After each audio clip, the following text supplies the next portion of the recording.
My husband stole my bank account, draining it until only $5 remained. He then surprised my sister with a luxury car and a new house at her birthday party, where he publicly proposed to her. My parents supported his decision. The next week, my sister called about unpaid rent. I just smiled, knowing they'd soon be shocked by my surprise. I'm Kelly. Until recently, I thought I had my life all figured out. My husband, Frank, and I were happy living in a nice apartment in a good neighborhood. We both had stable jobs. I worked as a marketing manager, and Frank was the head of sales at a sports nutrition company. Our plan was simple: save money for a house and then start a family. We lived a modest life, sharing one car. Every morning, Frank would drop me off at work on his way to his office, and I would find my own way home in the evening. It wasn't always easy, but we stayed focused on our goals. Everything changed when Frank's sister, Julie, came to stay with us. She was a widow with 3 young kids, and after losing her husband in a tragic accident, our in-laws were very protective of her. They didn't want her to feel lonely, so they sent her to stay with us. Frank was thrilled when she arrived, eagerly helping her with her bags. I smiled and went along with it. Sure, it'll be nice to spend time together, I said. At first, Frank's kindness toward Julie and her kids was sweet. He played with the children, listened to her problems, and made sure they were comfortable. But as days turned into weeks, his attention to Julie became overwhelming. He started expecting me to help her too. Kelly, can you do Julie's laundries? Why don't you take her shopping? She needs a break. After working all day, I now had to take care of Julie and her kids as well. I was exhausted, but Frank didn't seem to notice. One day, he told me firmly, "Julie is going through a tough time. We need to make her feel comfortable. Can't you be more understanding?" I stared at him in disbelief. "Frank, I'm trying, but I'm exhausted. I work all day, then come home to cook and clean for everyone." I felt invisible, like my feelings didn't matter anymore. "I need a break too," I said, feeling exhausted and frustrated. Frank frowned, unhappy with my response. "Julie is a single mom. She needs our support. You should be more understanding," he argued. Frank's constant attention to Julie and her kids made me feel pushed aside. Days turned into weeks, and Julie showed no sign of leaving. After long, tiring hours at the ad agency, I would come home only to cook and clean for everyone. Frank often criticized me, making me feel like nothing I did was good enough. One evening, as he complained about the food being too spicy for Julie, I nearly broke down. "Frank, I'm doing my best. I'm tired too, you know," I said, holding back tears. He quickly snapped back, defending Julie. "She's exhausted and busy with the kids. She doesn't have time to cook." I took a deep breath, trying to stay calm. "I understand that, but no buts, Kelly. We need to support her," he interrupted firmly. I nodded silently, avoiding another argument. I knew Julie was struggling, but I was exhausted too. I just wanted our life to go back to normal. One evening, as I washed the dinner dishes, I thought about how much had changed between Frank and me. Something felt different, and I was scared of where this was heading. Then, Frank suddenly broke the quiet. "Kelly, we need to talk," he said, leaning against the kitchen counter. I dried my hands, a bad feeling settling in my chest. "What is it?" I asked, trying to stay calm. "Julie is thinking about moving here for a job," he said, sounding excited. My heart skipped a beat. This came out of nowhere. "Oh, that's unexpected," I said carefully. "Yeah, isn't it great?" Frank continued, not noticing my discomfort. "And here's what I was thinking. You could quit your job and stay home to take care of the house and kids." The plate in my hand nearly slipped. The plate in my hand almost slipped and crashed into the sink. "Excuse me, you can't be serious," I stammered. Frank's face was firm. "I am serious. Julie needs to work, and someone has to take care of the kids." I was shocked. "Frank, I'm not giving up my career to babysit someone else's children. That's not fair." "What's not fair," he shot back, "is expecting Julie to do everything alone." I took a deep breath, trying to stay calm. "Let's think about this. Where does Julie plan to live if she gets this job?" Before Frank could answer, Julie strolled into the kitchen, grinning. "Oh, didn't Frank tell you? I'll be moving in here with my amazing brother. He's always been so supportive." I turned to Frank, my eyes demanding an explanation. He looked uncomfortable. "Kelly, can we talk about this later?" he muttered, avoiding my gaze. "No, Frank. We need to talk now," I insisted, my voice shaking. "I'm not okay with this. It's already crowded with just the 3 of us." Suddenly, Frank's face lit up as if he had a brilliant idea. "But, honey, this is perfect. We've been planning to buy a house anyway. Now we have an even better reason to move sooner. There will be plenty of space for everyone." I couldn't believe what I was hearing. "Frank, that's not the point. We can't just..." Before I could finish, he cut me off, already distracted. "Sorry, Kelly. We'll talk later. I promised the kids I'd play with them.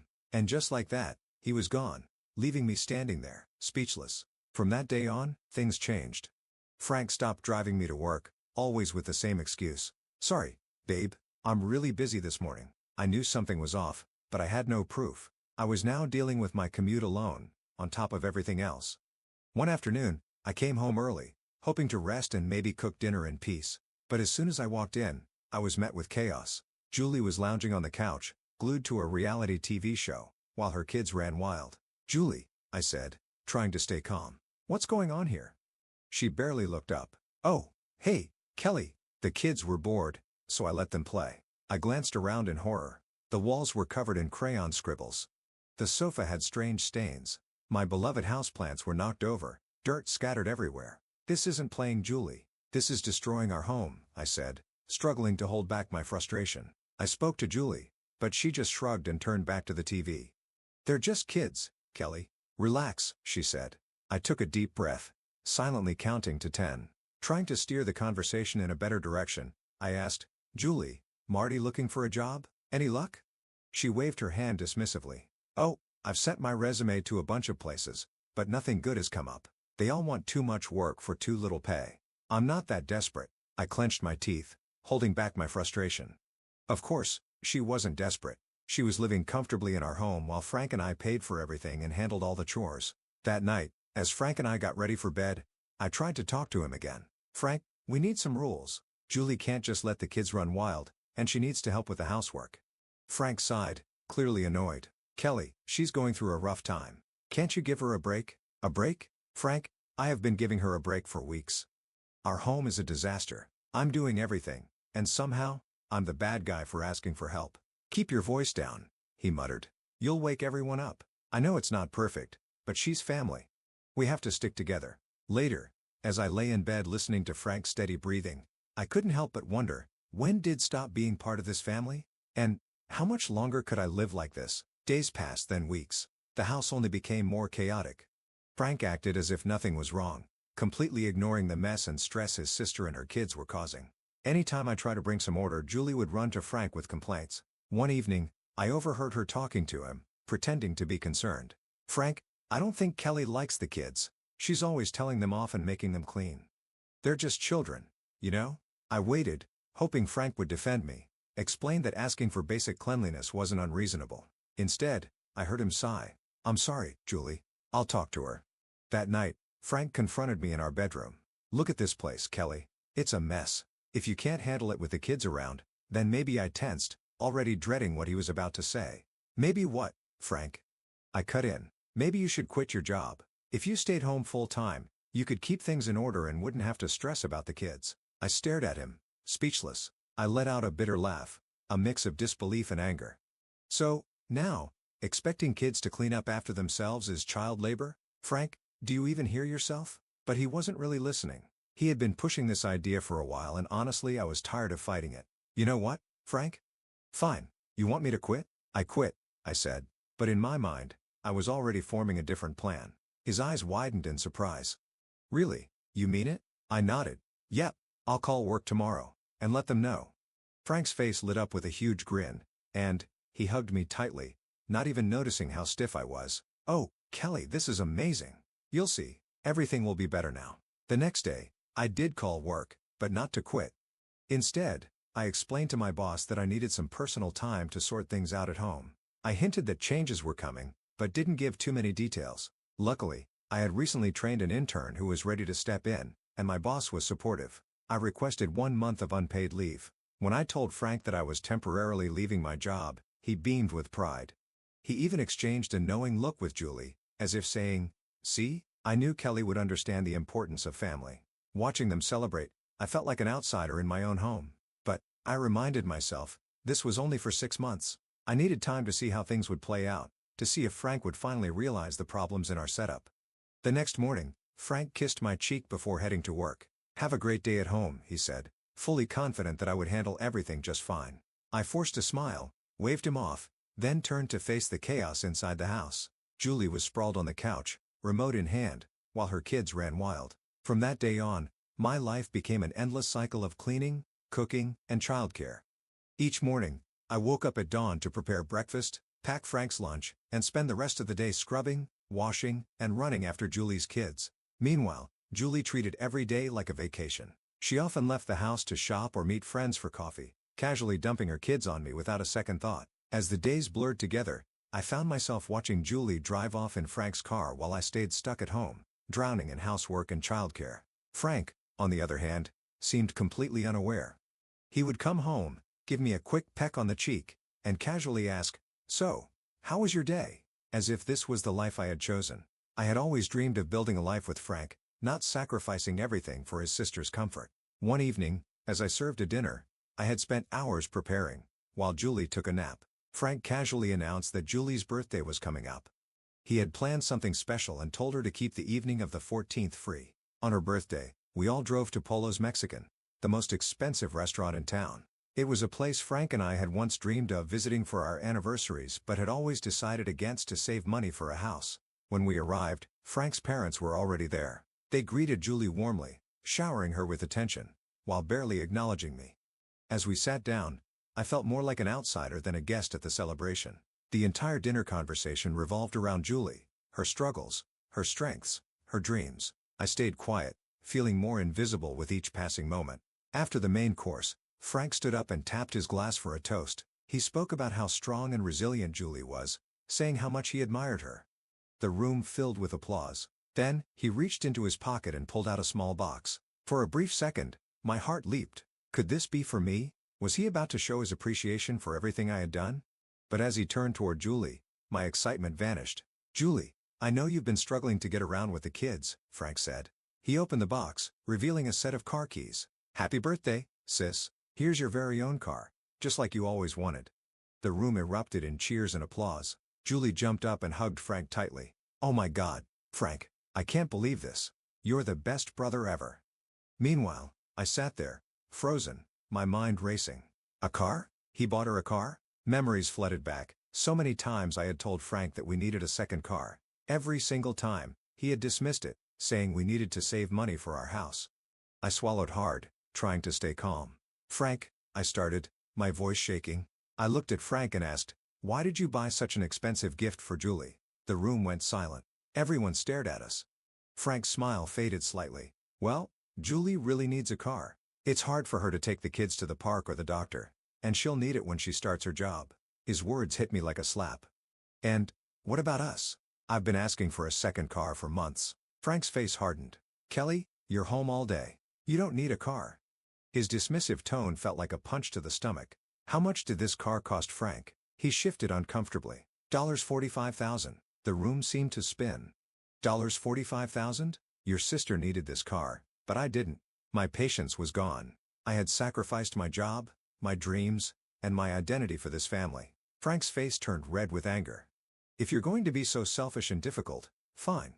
I'll take out a loan and put the money back." "No," I snapped, not caring about the scene we were causing. "I don't want a loan. I want you to sell the car and return our savings." Julie, who had been quiet until now, suddenly spoke up. "See, Frank? I told you she was controlling. She always wants to run everything." Frank's parents nodded in agreement. His father spoke sternly. "Kelly, you need to understand your place. Frank is the head of this household." I felt like I was drowning in judgment. My heart pounded. Frank suddenly stood up, his chair scraping against the floor. "That's enough, Kelly. You've ruined the evening with your behavior. Don't you know how to act in public?" Tears welled up in my eyes, but I refused to let them fall. I took a deep breath, grabbed my purse, and stood up. "I'm leaving." My voice was steady. Frank, now ignoring the shocked looks from other diners, exploded. "Get out, you ungrateful freeloader. I'm the one making the money, and you dare to question me? Maybe if you actually worked, you'd have a say." His words hit me like daggers. I wanted to scream that I hadn't quit my job, that I was only on leave. But what was the point? They had already made up their minds about me. I turned and walked out of the restaurant, his angry words still echoing behind me, about how I lived off him and dared to complain. The cold night air hit my face as tears finally spilled down my cheeks. Humiliation, anger, and something else, a firm decision forming in my heart. This was over. When I reached our apartment, my hands trembled as I tried to unlock the door. Inside, Julie looked up in surprise as I stormed in, my face streaked with tears. I walked straight to our bedroom. I packed my suitcase without thinking, just clothes, essentials, and a few things that meant the most to me. I left Frank a short note. I'm at a hotel. Don't contact me. The hotel room felt empty, but at least it was a safe space. That night, I barely slept, replaying the awful dinner in my head. By morning, I knew what I had to do. As soon as her office opened, I called a well-known divorce Scot, Helen Hadsell. Sitting in her office, I told her everything. How my marriage had slowly fallen apart, how Frank had betrayed me financially, and the humiliation I had endured.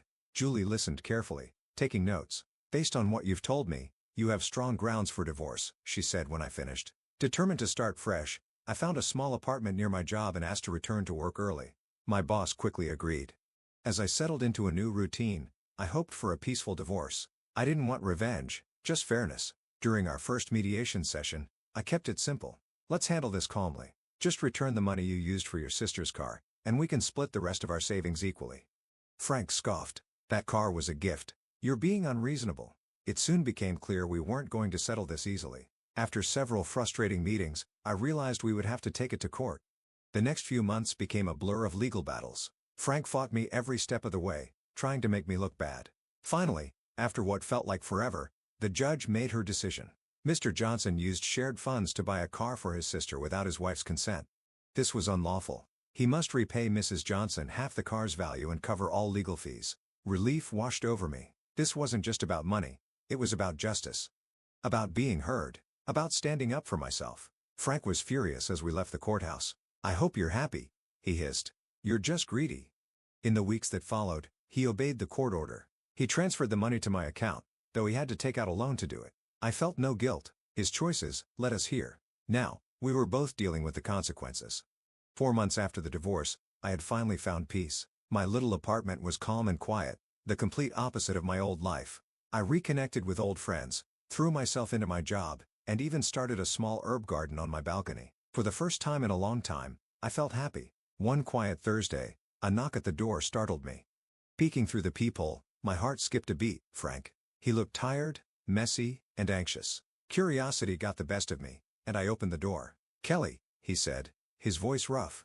Can we talk? I hesitated but finally stepped aside to let him in. He glanced around my neat, cozy apartment. You look good, he said softly. And the place looks nice. Thanks, I replied cautiously. What brings you here? Frank collapsed onto the couch, clearly troubled. I messed up, Kelly. I see that now, he admitted. I came to apologize and ask for your help. I sat across from him, waiting for him to continue. He sighed heavily and confessed that he had lost his job due to company downsizing. He was struggling financially, still burdened by the loan for Julie's car. Julie refuses to sell the car or find a job, he said, rubbing his face. She says she's not ready yet. I felt a small sense of satisfaction, but I stayed calm. I'm sorry to hear that, Frank, I said evenly. But, I don't see how I can help. He looked at me, desperation in his eyes. Our apartment is a mess. Julie doesn't clean, and the kids are out of control.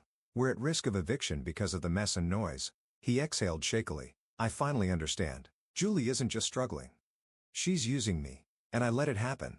As he spoke, I felt a mix of emotions, vindication, pity, even a bit of sadness. He finally saw the truth, but it was too late. Frank's voice wavered.